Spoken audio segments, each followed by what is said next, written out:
Right now I stack up as first in the world in the 200, so that's really great. And I'm actually third in the world in the 100. There's a couple girls from Cuba who are some really good competitors, so I can't wait to be out next to them and running next to them to see how well I can do and if I can get first.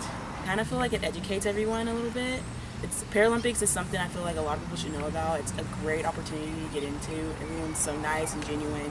Paralympics is like the true definition of Paralympics. I didn't know this until maybe a couple months ago. It's parallel actual Olympics, so it's just the same type of events. It's just a different community, and I think it's amazing what they do. It makes me not want to complain.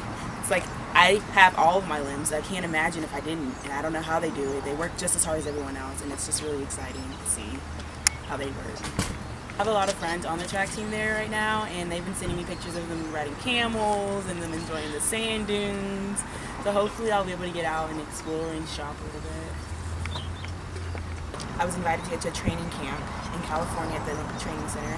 I went there and trained for about 6 days, and then they released the world team roster, and I made the world team, so that was really exciting. And then, so now, up to now I've been training really hard, trying to prepare. It's really hard to prepare for a track meet in the middle of October, and I don't know how to prepare for it. I mean, I know how to prepare for it, but it's really different because I'm so used to doing everything through January through June.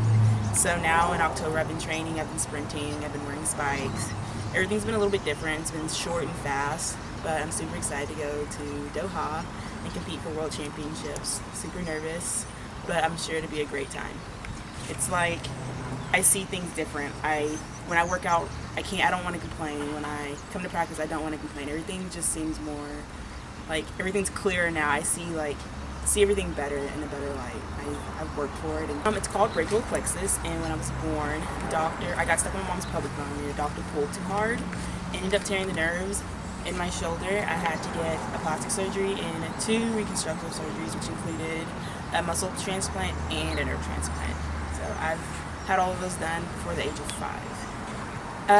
Yes, it is very noticeable. My arm, I don't have a 90-degree angle with it. It kind of slightly goes across my body, but usually it never slows me down. So, I mean, I've worked with it. I've had to deal with it since I've started sports when I was in elementary school. So now it's kind of something I don't pay attention to. It's something I don't notice as much.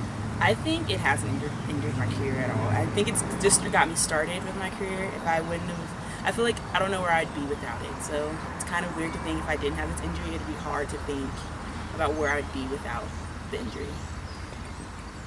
What I think is cool is she's not just a Paralympic athlete. She's a legit Division I sprinter, and she's a good sprinter. She was on our NCAA All-American 4x100 relay team that ran last year, and she's a special athlete. Obviously, she's dealing with things that normal athletes aren't dealing with and still competing at that level. So it makes me real proud of her.